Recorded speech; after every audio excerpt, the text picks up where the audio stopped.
Hey guys, how you doing? Hope you're enjoying yourself. Today I'm going to be going over how to lift a 2021 Toyota 4runner. We're going to be using the Readylift. It's a 3-2 lift. I'll go ahead and open the box, show you guys what you get inside. So you get some paperwork and stickers. You get your rear spacers for your rear coils. You get your front spacers for your front shocks. You get spacers for your skid plate, and then you'll get spacers to do your diff drop. Stay tuned if you want to see how this is done. Let's get into it. We're going to start at the front by removing front tires, and then we'll remove the skid plate, so then we can remove the front shocks and add the spacers.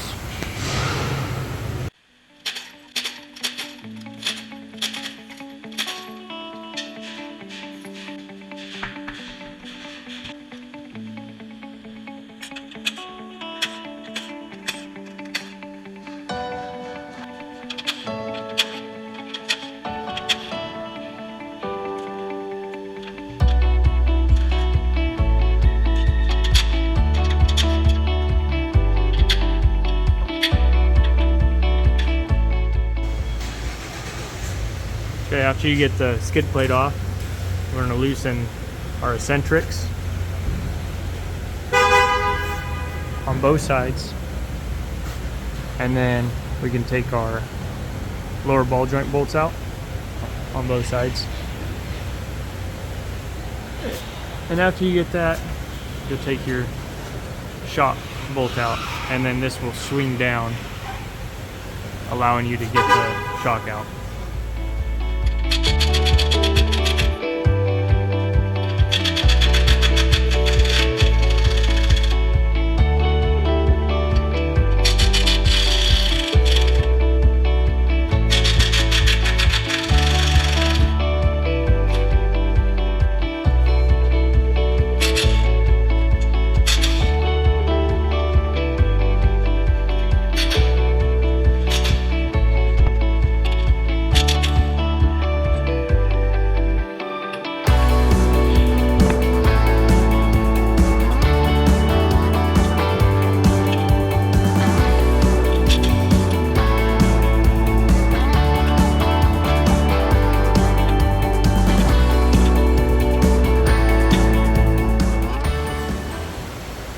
After you have loosened both your lower control arms and disconnected your shock, we'll go up to the top of the shock up here, and there's 3 14s. You'll loosen those, and then the shock will just drop out the bottom. So make sure you've got a good hold on it so you're not dropping it. And we'll do that to both sides.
So here's the kit unboxed. So first we're going to start with these front spacers and this set of nuts. So we're going to install these spacers on the front shocks. They just slide right over like that, and then you'll install the nuts there, and then these will turn into your new mounting bolts for when going back into the car. So get that taken care of.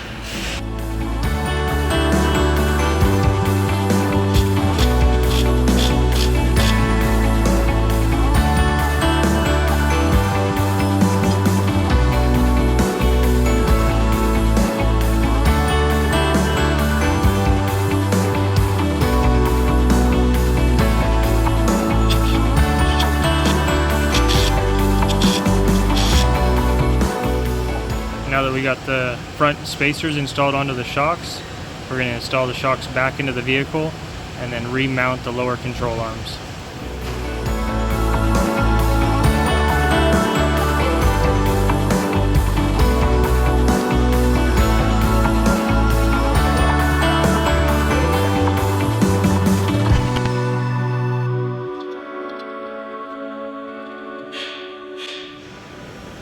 I like to leave the top nuts loose so the shock can move around in there. It helps out a lot when you're trying to line this bolt back up in the bottom for the lower control arm.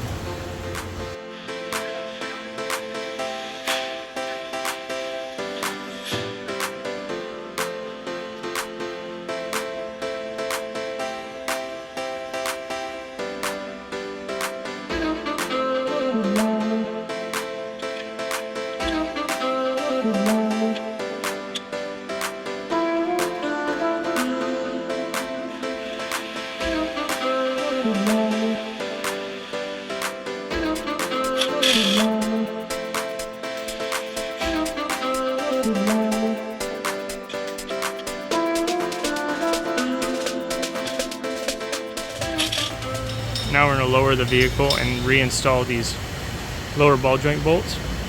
What you're going to do is you're going to get a jack and put the jack right under here. Lower the car onto its weight on the back tires. That's why we left the back tires on. And you'll jack this up using the weight of the vehicle to hold this down so you can get this a lot closer, and then you can reinstall the bolt.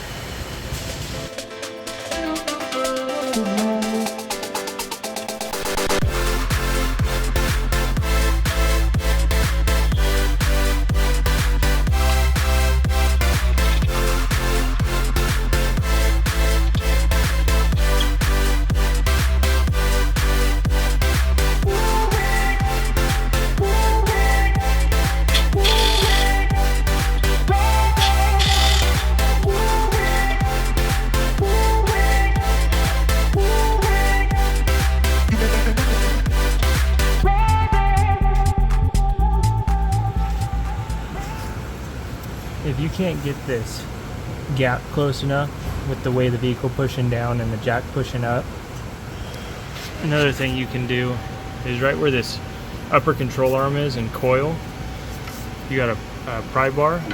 You can get it in there and that will give it that last little bit to push down if needed.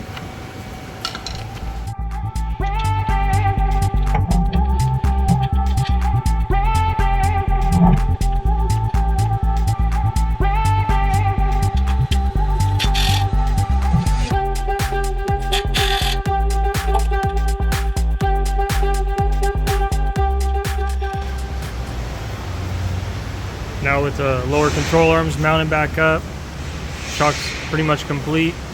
All we need to do is tighten these top nuts back up, and then after that we'll move to the rear.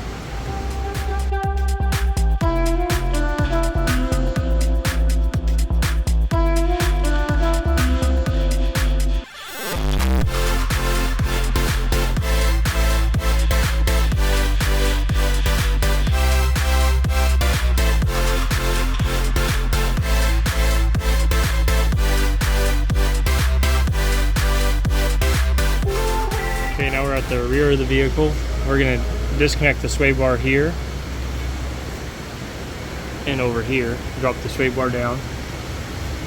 And then pick what side we're going to start on, and we're going to take the shock bolt out. I like to start on the driver's rear.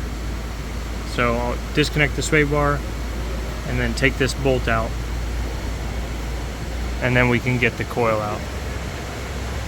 One thing that might be different, if you're doing this on the ground, you're gonna have to use a jack. I'm using a twist jack here, so I can get further up off the ground. Otherwise you'd use a jack, and that's so this axle housing doesn't fall down as soon as you take the shock off. And then it helps get the axle back up so you can reinstall the shock.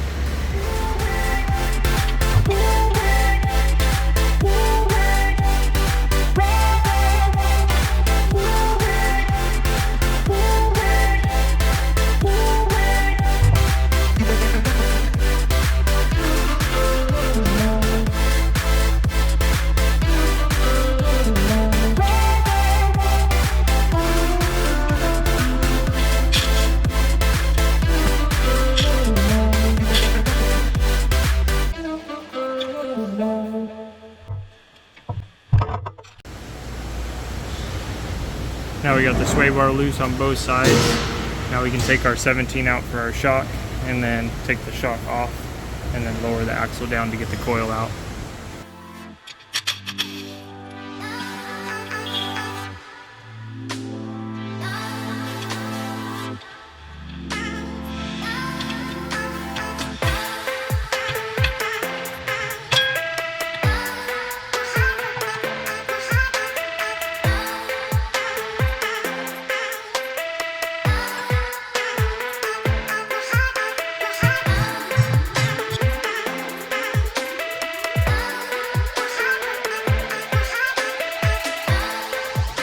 Alright, with the coil out, the spacer for the rear, the bigger side, will go on the top of the coil like that, and then it'll get pushed back up in there. But this is where it kind of gets difficult. You almost have to find another person because you've got a small gap here you're trying to fit that coil and spacer back into. So I leave the tire on, and then I usually get a buddy to help, and then he'll pull down on the tire, which will pull the axle down further, and then I can slide the coil back up in there and then just reassemble.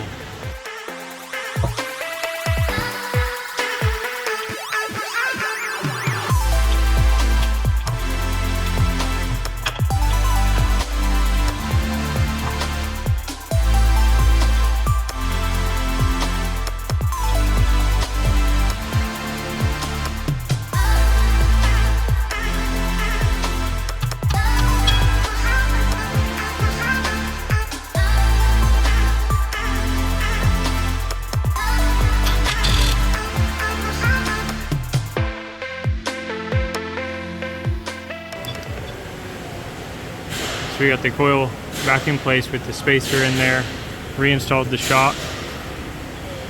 Now we can move back over to the passenger side and finish up that side.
Now with the coils back installed, we can move on to the reinstalling the sway bar on both sides. One thing you want to make sure your coils on both sides are indexed up against the coil stop.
Okay, now that the rear is done, we'll come back up here to the front.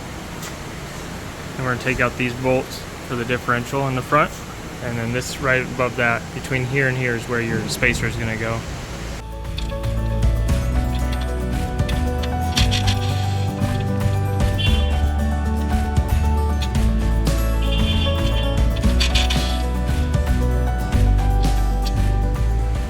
Now that we got the front diff bolts out, both of them, we need to transfer these plates over to the new bolts. So first you want to put a washer on, and then transfer your big washer on, and do that same thing for the other one. Now we can reinstall those bolts.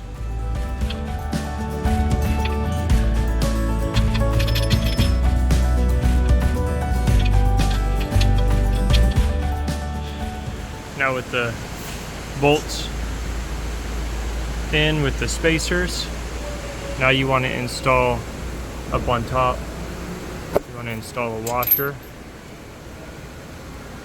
and then a nut. And then do the same to the other side and then tighten it down.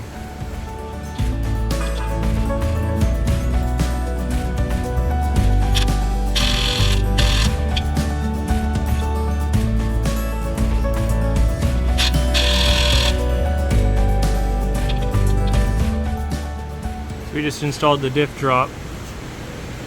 Now for getting it ready for the alignment, this back eccentric is for your caster. So we want to max that out, because when you lift this up, you lose a lot of your caster angle. So we'll max this out on both sides, and then the front eccentric, you just leave that neutral, and then we can fine tune it over on the alignment rack. I'm going to get my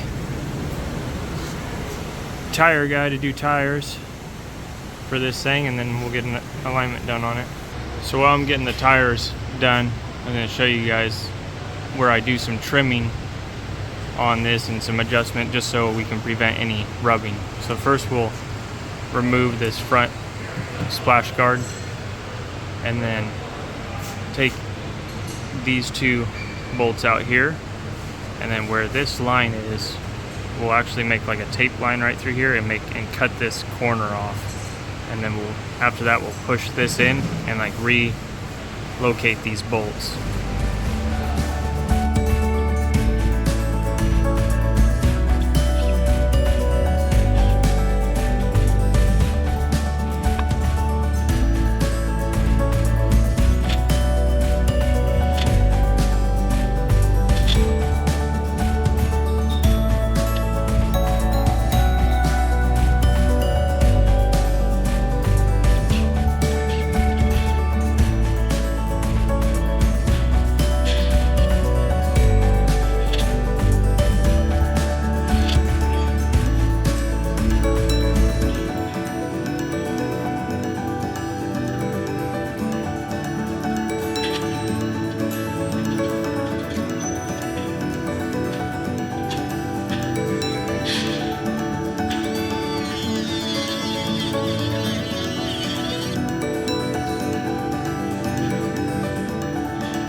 This is what it looks like after it's been trimmed and adjusted the shield.